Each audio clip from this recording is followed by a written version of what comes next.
आज की इस वीडियो में मैं आपको समझाऊंगी बैक पेन के बारे में। ज्यादातर लोगों को जब भी कमर में दर्द होता है तो उनको ये लगता है कि उनको sciatica का पेन है। हमें पहले ये समझना पड़ेगा कि कोई भी कमर का दर्द sciatica का पेन नहीं होता। तो इसके लिए मैं आज आपको थोड़े थोड़े से साइन सिम्टम्स बताऊंगी, कैसे आप जज कर सकें कि आपको sciatica का पेन है, आपको स्पॉन्डिलाइसिस है या आपको मस्कुलर स्पाज्म है, और किस कंडीशन में आपको कौन कौन सी एक्सरसाइजेस करनी है। जैसे ये हमारा स्पाइन होता है, इसमें जो आप ये व्हाइट कलर का स्ट्रक्चर देख रहे हैं, बोनी पार्ट, ये होती है हमारी वर्टिब्रेस, और बीच में जो ये ट्रांसपेरेंट स्ट्रक्चर देख रहे हैं ये होती है हमारे डिस्क। जब भी हमारी मसल्स पे प्रेशर पड़ता है या हमारा पोस्चर खराब होता है तो हमारी जो डिस्क होती है उसके ऊपर प्रेशर पड़ता है, क्योंकि ये दोनों बोन्स के बीच में है और ये बहुत जेली जैसी स्ट्रक्चर होता है। तो इस पे जब भी प्रेशर पड़ेगा तो ये जेली बाहर की तरफ निकल जाती है। जैसे कि आप इसको मैंने रेड कलर में दिखा रखा है, ये रेड कलर का जो है ये जेली बाहर निकल चुकी है।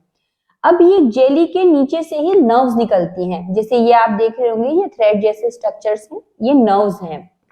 अब आपका ये डिस्क कितना स्लिप हुआ है और स्लिप होके इसने नर्व को कितना कंप्रेस किया है, उसके ऊपर आपका सिम्टम डिपेंड करता है कि आपको पेन थाइज में आ रहा है या काफ में आ रहा है या कौन से नर्व को कंप्रेस्ड किया है। ये जरूरी नहीं है कि ये आपकी sciatic नर्व को ही कंप्रेस करे। तो एक तो आपके लिए समझना बहुत जरूरी है कि कोई भी बैक पेन sciatica का पेन नहीं होता। अब अगर पेन आपको सिर्फ बेल्ट एरिया में है या आपको कमर के नीचे से बीचों बीच के हिस्से में दर्द है, जैसे कि अगर आपको सपोज करिए आपको पेन सिर्फ इस एरिया में है, तो ये sciatica का पेन नहीं है। ये हो सकता है आपका मसल स्पाज्म की वजह से हो, आपका गलत पोस्चर की वजह से हो, आपका वेट उठाने की वजह से हो, या आपका कोई भी डेली रूटीन का ऐसा काम जिसकी वजह से आपकी कमर पे प्रेशर पड़ा उसकी वजह से हो। आपकी मसल्स जब भी वीक होंगी, आप मसल्स की स्ट्रेंथ के लिए अगर एक्सरसाइजेस नहीं करेंगे तो आपको पेन हमेशा सेंटर में होगा, और ये भी हो सकता है कि पेन आपका सेंटर से धीरे धीरे बेल्ट एरिया में आ जाए, तो ये आपको मस्कुलर स्पाज्म की वजह से हो सकता है। तो इस कंडीशन में आपका पेन आगे ना बढ़े या आपका अगर जो मसल स्पाज्म है वो आगे ना बढ़े, तो उसके लिए आपको कौन कौन सी एक्सरसाइजेस करनी है पहले मैं आपको वो बताऊंगी। पहली एक्सरसाइज में हम सीधा लेटेंगे और घुटने को मोड़ के अपनी चेस्ट की तरफ स्ट्रेच करेंगे। वहां पे हम 5 सेकंड होल्ड करेंगे और फिर सीधा करेंगे। ये एक्सरसाइज ऑल्टरनेट लेग पे करनी है और आपको 5 से 7 बार रिपीट करनी है।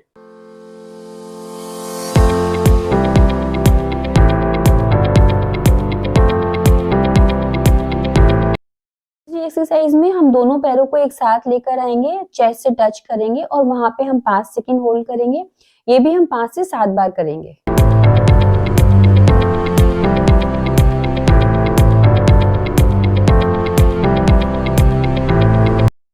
एक्सरसाइज में हम दोनों घुटनों को मोड़ेंगे और अपने कमर को ऊपर उठाएंगे। वहां पे भी हम 5 सेकंड होल्ड करेंगे और 5 से 7 बार इसे रिपीट करेंगे।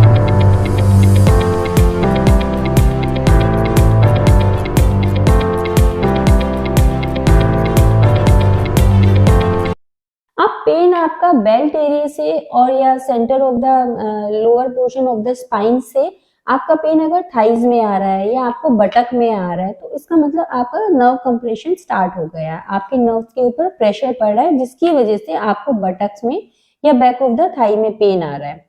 तो इस कंडीशन में आपको कौन कौन सी एक्सरसाइजेस ऐसी हैं जो आपको करनी चाहिए। अब मैं आपको वो एक्सरसाइजेस बताती हूँ।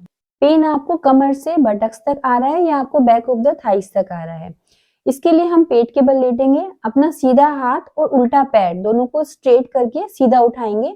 वहां पे हम 5 सेकंड होल्ड करेंगे और ऑल्टरनेट इसको 5 से 7 बार रिपीट करेंगे।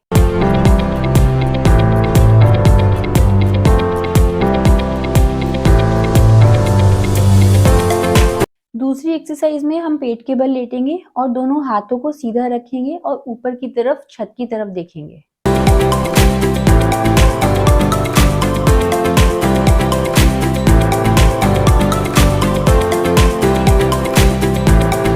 तीसरी एक्सरसाइज में हम हाथों और घुटनों के बल क्रॉल पोजीशन में बिस्तर पे बैठेंगे और कैट और कैमल पॉज करेंगे।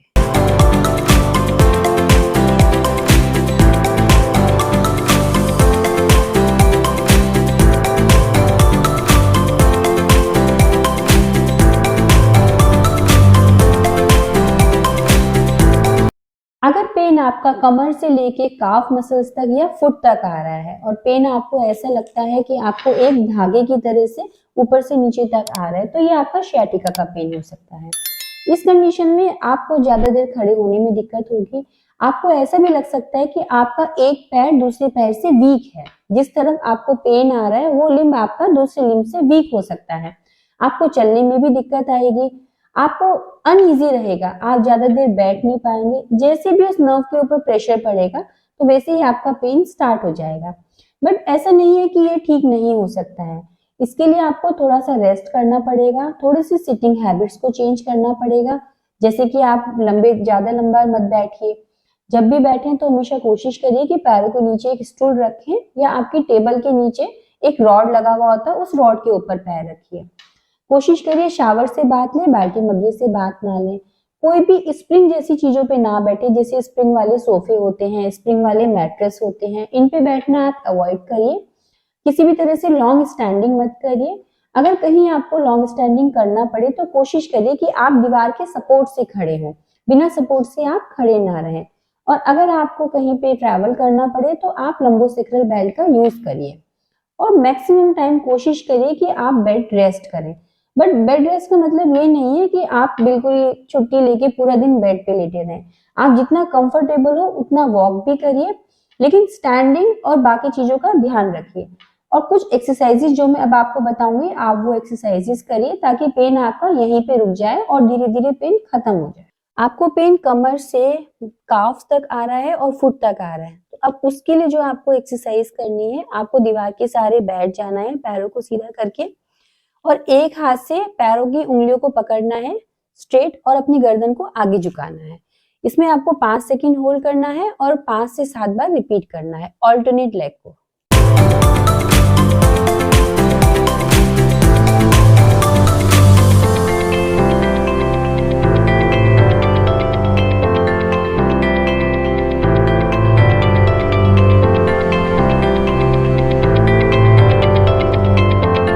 सेकेंड एक्सरसाइज में हम दोनों पैरों के पंजों को मिलाएंगे आपस में, दीवार के सहारे बैठेंगे और अपने हेड को अपने पंजों से टच करने की कोशिश करेंगे।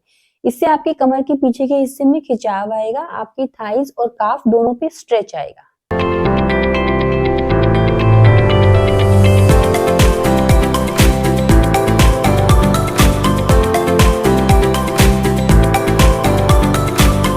तीसरी एक्सरसाइज में हम अपने दोनों हाथों को अपने सर के नीचे रखेंगे और अपने पैरों को मोड़ेंगे। घुटनों को और अपने सर को हम अपोजिट डायरेक्शन में स्ट्रेच करेंगे। यहाँ पे हम 5 सेकंड रुकेंगे और इसको भी हम 5 से 7 बार रिपीट करेंगे।